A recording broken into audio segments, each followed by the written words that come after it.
Art and social responsibility are no strangers to one another, as a recent show at Real Eyes Gallery in Adams demonstrates.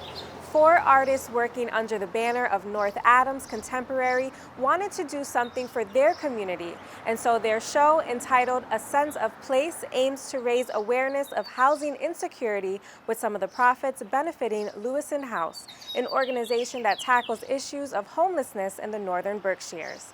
Connecting Point's Brian Sullivan brings us the story. It's early Saturday evening in the Northern Berkshire town of Adams. The date is June 4th, 2022, and it's the opening night of the benefit art exhibition for the Louison House Transitional Housing Program in North Adams. The event was the brainchild of four local artists known as the North Adams Contemporary, and the idea seemed to go from concept to reality within the blink of an eye. Sarah Sutro, I've known as an artist locally for a long time. She emailed me at one point saying, just talking about their artist collaborative, and that they were thinking of doing fundraisers for different nonprofits. Would we be interested? And I said, sure, we'd like that. That would really be great. And later on, I heard back from her saying, we're going to do it, and we're going to do Louison House, and we're going to do, the whole project. I don't even know if she had the name at the time.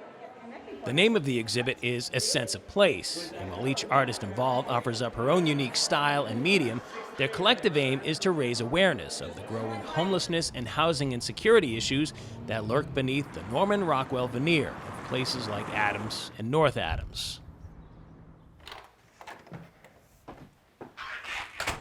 For anybody wondering how the idea about raising money for the Louison House here can originate within the dwellings of four different artists that are living here at the old Eclipse Mill, and then eventually end up here at the Real Eyes Gallery in Adams, well, to ask the artists themselves, it's actually not all that complicated. These last couple of years have been very difficult for everyone. So in sitting around, we said, well, we're artists. We're not politicians. We're not activists. We're not economists. What can we actually do? What can we do without leaving our careers? And so we decided that we would sell our art and give donations, 50% of whatever we sell, to a cause. Why not right here? North Adams, and so Louison House. I've known about Louison House for a long time, and when we thought of doing a benefit show, we thought about some larger organizations, in other parts of the Berkshires, but it seemed more connected to us to focus on right where we lived. All four women are accomplished artists, and we were fortunate enough to get a fly-on-the-wall view from each of their studios. Debbie Pendel's offerings are a cross between representational and abstract art, where she puts combinations of symbol systems in landscape space to see what people read from it. Sarah Sutro started her career as a realist figurative painter and has moved on to painting watercolor landscapes or using inks for abstract like she was when we dropped in. Outside of Betty Vera's studio, several of her works can be seen, and at first glance, they give off the illusion of being paintings. But from inside the studio, we see the industrial setup needed for her to create that illusion. I have always loved painting and was always a painter.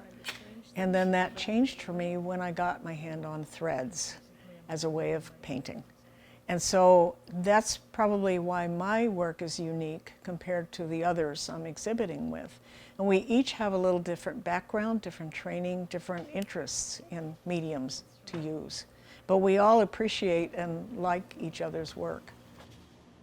Diane Reed Sawyer is able to use the view outside her window as her muse, as she worked with pastels during our visit. I've always loved painting what I see outside. There's something about the light, the way it changes during the day, the way that things just are illuminated at dusk and at dawn. And it's something that I've really treasured, is being able to just sit there and absorb what I'm seeing. It's sort of like a, sort of like a meditation without meditating. Whatever methods and mediums, each artist had several works on display for the benefit, some recent and others dating back more than a decade or two. The hope now is to sell some art, raise some money for the Louison House, and raise awareness of the growing housing insecurity in the region. I'm just hoping that this really just helps more public awareness of the issues for people, not just Louison House, but a lot of us who are dealing with housing and homeless issues. And something like a group of artists is a whole different kind of world, so to speak, and that they thought it was important enough is really saying a lot. It's really actually been incredibly inspiring to feel like we can actually work with people and change something, or hopefully we will.